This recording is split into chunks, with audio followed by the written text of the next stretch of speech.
Hello, and welcome to this week's episode of Bolt Action Reloading. In today's video, we'll be discussing if there's any value adding neck turning to your match-grade ammo reloading process. Stick around.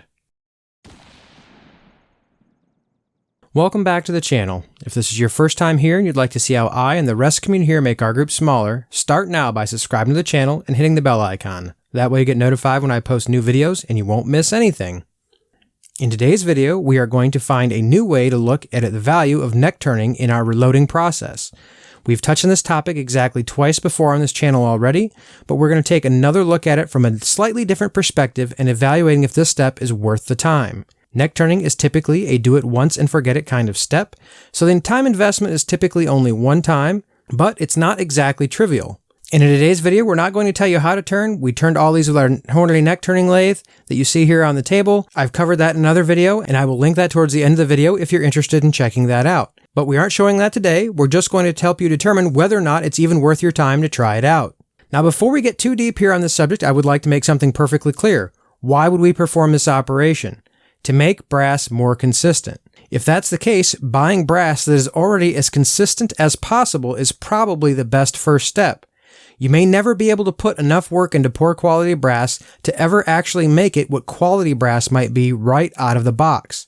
If you pick up range brass that is mixed head stamp, please don't think that you are going to put all this work into it and get identical performance from round to round. Very likely you are not. Case volume, exact composition of the brass material, and just general production variance is going to cause you to scratch your head and be frustrated. I would personally not bother even performing this operation if you're not starting with a minimum of at least identical head stamp brass, hopefully even the same lot. This is certainly your choice, but this is where I would start as a minimum. Previously on the channel, we've looked at this from two different perspectives. However, to really decide if this is going to be worth your time, you're going to have to test it in your own rifle and make that determination yourself. Finding and determining when a load is actually good enough is the key in all cases. One of the previous videos, we took a single lot of Hornady brass and ran two tests. Our first was using the 147 with Reloder 17 and using the 6.5 guys chart to look at our velocity and group information that we had performed on our rifle. And we did see what appeared to be a little bit better groups and statistics, but nothing really that stood out to push us over the edge, trying to say whether or not it was really worth our effort to neck turn. A little bit of a, you're going to have to decide for yourself. In the other video, we looked at a projectile which just did not work well in our rifle, the 130 grain Nosler RDF. Why would you may ask? Because that example was to compare an absolutely horrible performing round in our rifle. The conclusion? We took some 3 MOA loads down to almost 1.5 MOA, so in my opinion, there was certainly improvement. However, I would still not have taken any of those loads to a match. That test was strictly to look to determine whether or not neck turning could add performance to our actual loads that we had tested. In performing this operation, what we're really trying to do is take out variability. When the variability we're trying to remove is in the variation of the thickness of the neck of the case. And sometimes it's really easier to see improvement in a horrible combination versus just a mediocre one. So for today's neck turn brass, we're going to look at it from a slightly different perspective. And this time we're using different brass. The brass we're using today is Federal, some of the least consistent brass that we've actually had here in 6.5 Creedmoor.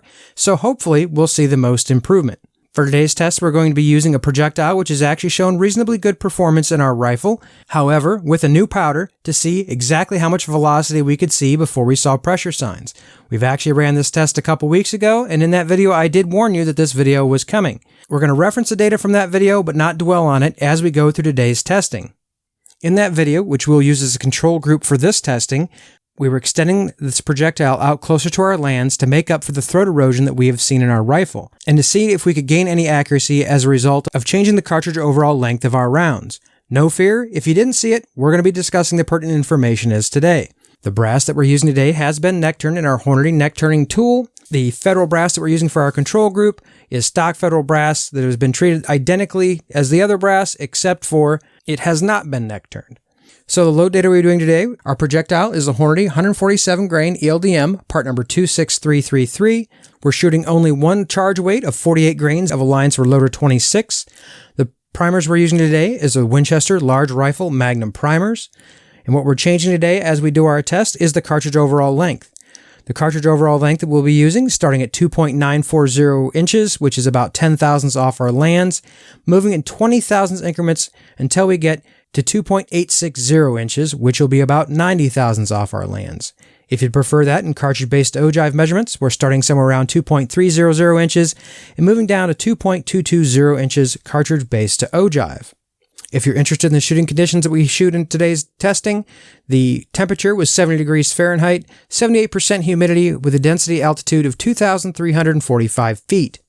Let's go out to the range real quick, shoot our test loads, and bring you guys back, and we'll talk about our results. Lots of graphs and data to talk about. But without further ado, let's get out to the range.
Welcome back. I hope you enjoyed the range footage. We'll get right into our data. Now, if you'd seen the previous video on this, you shouldn't be expecting a whole lot. Reloder 26 did not have spectacular statistics in our stock rounds either, and that will mimic in what we find today, but we will compare them, especially the group sizes, as we get through our data. Starting at our cartridge overall length of 2.940 inches, our average velocity was 2858 feet per second, standard deviation of 12.2, extreme spread of 33, and not too bad to start our day with a .418 MOA group. Moving along to our 2.92 cartridge overall length, our average velocity decreased slightly to 2844 feet per second, standard deviation jumped to 21, extreme spread of 53, and our groups opened up slightly to .627 MOA.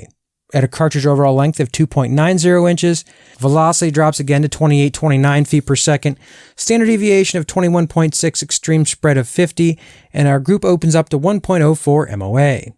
Moving on to 2.880 inches, our average velocity drops again to 2812 feet per second, standard deviation of 21.0, extreme spread of 49. Though this frustrates some, our 4-shot group was .373 MOA, and our 5-shot group was .914 MOA.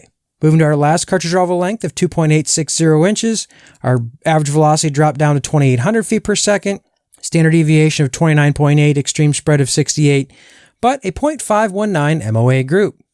With the statistics that we saw in today's video, I'm certainly not going to advocate for taking this out to the range and shooting at long distances, but the neck turning portion of our load is what we're really trying to evaluate today. So let's talk about these in relation to the rounds that we did not neck turn, because that, I think, is where things start to get interesting. To start with, let's put up our 6.5 guys chart. You've seen me use this on the channel before, and today will be no exception. Starting on, you'll see the loads 1 through 5 are actually our neck turn loads. You can see as we change our cartridge overall length, the general response is pretty linear, at least as far as the average velocity is concerned. I'd love to be able to tell you that the extreme spreads on our neck turn loads were lower. In some cases they were, in some cases they weren't. Certainly when we were out 10 thousandths off our lands, seeing our standard deviation of 12.2 with an extreme spread of 33, certainly out of the entire group was the best performance that we saw.